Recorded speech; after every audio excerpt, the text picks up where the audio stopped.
Assalamualaikum warahmatullahi wabarakatuh.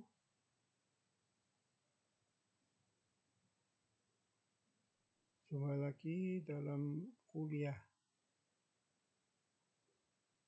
Matematika Ekonomi di mahasiswa-mahasiswi STII maupun Universitas Telkom ya.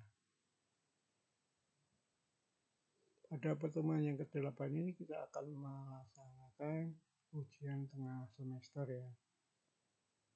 Jadi sesuai dengan kalender akademik ya. Untuk pertemuan ke-8 adalah pelaksanaan ujian tengah semester ya. Dalam materi ini kita akan membahas tentang tata tertib ya, tata cara pelaksanaan UTS ya. Sebelumnya pada mahasiswa-mahasiswi sebelum mengikuti ujian tengah semester silahkan nanti dicek dulu ke Biro Keuangan apakah sudah membayar belum SPP-nya, ditanyakan sampai bulan berapa ya untuk bisa mengikuti UTS. Sehingga karena kalau persyaratan dari Biro Keuangannya belum memenuhi ya, nanti juga belum bisa membuka link soal di SIAKAD ya untuk ujian tengah semester ya. Jadi untuk mahasiswa-mahasiswi sebelum mengikuti ujian tengah semester silahkan nanti menghubungi bagian keuangan atau Biro Keuangan ya, apakah persyaratannya untuk mengikuti ujian tengah semester sudah boleh, sudah valid atau belum.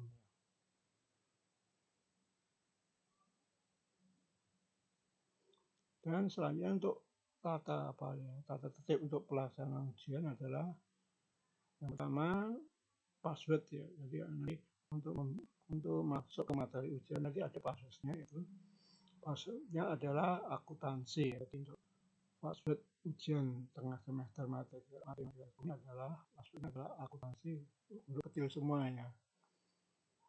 Yang kedua, soal ujian nanti berupa pilihan ganda.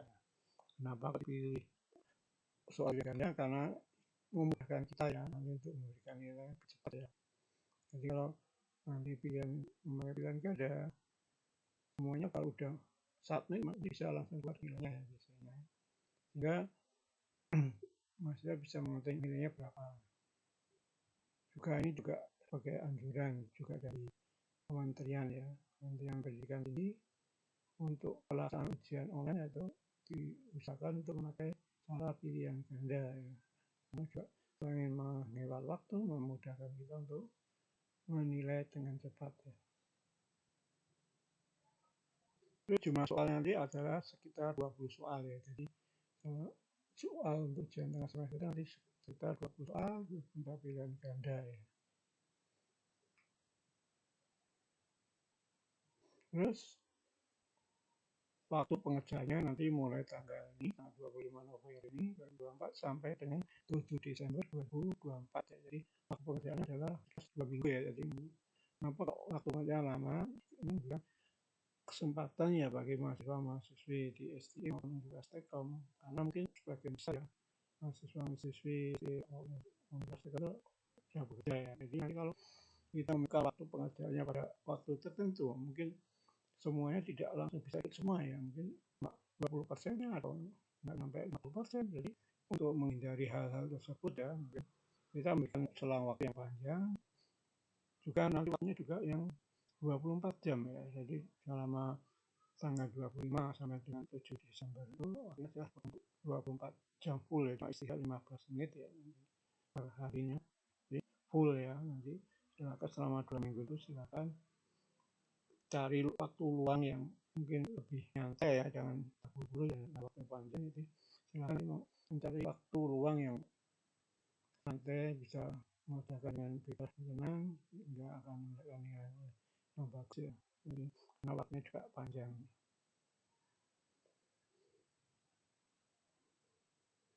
Terus kesempatan mengerjakan juga kita beri juga ya. Jadi nanti berikan 4 kali kesempatan ya.